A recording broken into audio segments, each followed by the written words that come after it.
একটা জাতিকে আমরা 5 বছর আরো পিছায়া দেওয়া, গিভেন আপনারা 6 দফা পড়েন, 6 দফার বেস ভ্যালু সিস্টেম কি ছিল? এ free fair credible election under civil military authority, what ever it is, একটা নির্বাচন, 66 সালের দাবি একটা নির্বাচন, এবং সেই নির্বাচন নিয়ে 2025 সালে আমরা এখনো কমিশনে আলাপ করছি। আমরা কি মানে আগাইলাম 50-60 বছর পরে? রাজনৈতিক দল নির্বাচন চাচ্ছে, আপনি 106-এর সরকারের কাছে নির্বাচন চাইতে পারেন কিনা?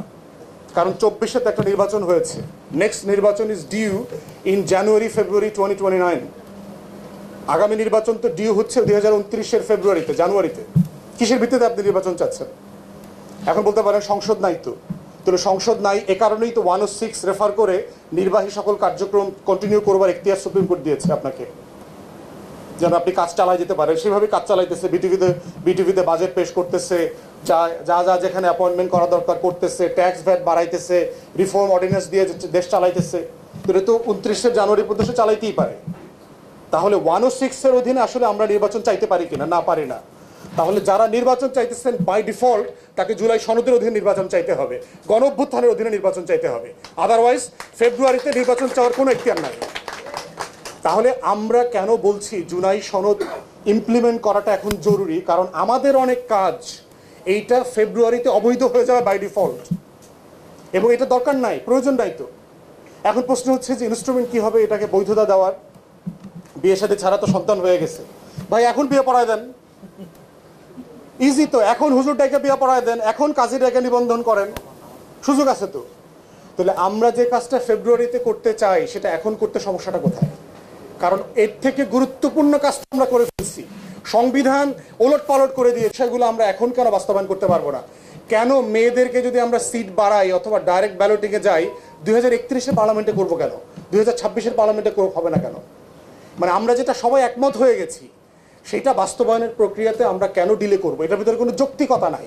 একটা জাতিকে আমরা 5 বছর আরো পিছায়া দেওয়া, গিভেন আপনারা 6 দফা পড়েন, 6 দফার বেস ভ্যালু সিস্টেম কি ছিল? এ free fair credible election under civil military authority, what ever it is, একটা নির্বাচন, 66 সালের দাবি একটা নির্বাচন, এবং সেই নির্বাচন নিয়ে 2025 সালে আমরা এখনো কমিশনে আলাপ করছি। আমরা কি মানে আগাইলাম 50-60 বছর পরে?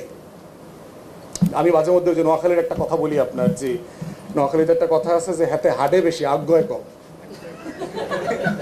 মানে আপনারা মুন ওয়াকিং দেখছেন না মাইকেল জ্যাকসনের?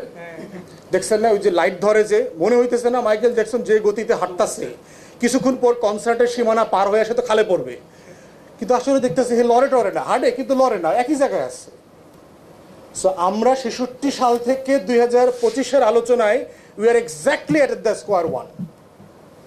এখনো বলছি ভাই আরো 5 বছর পরে করবো। What's the point of it?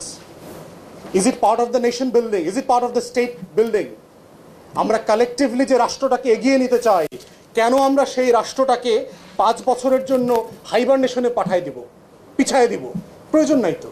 যে জিনিস আমরা সবাই একমত হয়ে গেছি সেটা এখনই ইমপ্লিমেন্টেশন করা দরকার, যেন দূরবর্তী সময়ের সময় নষ্টটা করা না যায়। ইনস্ট্রুমেন্ট, অনেক ইনস্ট্রুমেন্ট আছে, ইনস্ট্রুমেন্টের সবচেয়ে বড় ইনস্ট্রুমেন্ট হচ্ছে উইল অফ দ্য পিপল। আমরা একমত হওয়া মানে ইনস্ট্রুমেন্ট অ্যাগ্রিড। কাগজে কোন ইনস্ট্রুমেন্ট নাম দিব, এটা কি অর্ডিন্যান্স নামে ডাকবো? ওকে আমি কি বলে ডাকবো? ওকে কি বাবু বলে ডাকবো, খোকা বলে ডাকবো, দাদা বলে ডাকবো, ছেলে বলে ডাকবো, পোয়াপুরি বলে ডাকবো, কি বলে ডাকবো? ইট ডাজন্ট ম্যাটার, ওটা আমরা ঠিক করবো। Will of the people. আমরা যে শব্দে তাকে ডাকবো সেই আমার প্রেমিক, ওই আমার রাজকন্যা। যে নামে তাকে ডাকেন সে আমার সাগর কন্যা, তাকে নিয়ে আমি ময়নাদ্বীপ বানাবো। আমার পারপাস হচ্ছে আমাকে ময়নাদ্বীপ বানাইতে হবে। আমি নদীর পাড়ে বসে শুধু ময়নাদ্বীপের স্বপ্ন আর দেখবো না। 5 বছরের জন্য আমার স্বপ্নটাকে হোল্ড করে রাখার সুযোগ নাই। এখনই সাগর কন্যাকে নিয়ে ময়নাদ্বীপে যাইতে হবে, ওখানেই আমার দ্বীপ বানাবো, ওখানেই আমার রাজপ্রাসাদটা বানাবো।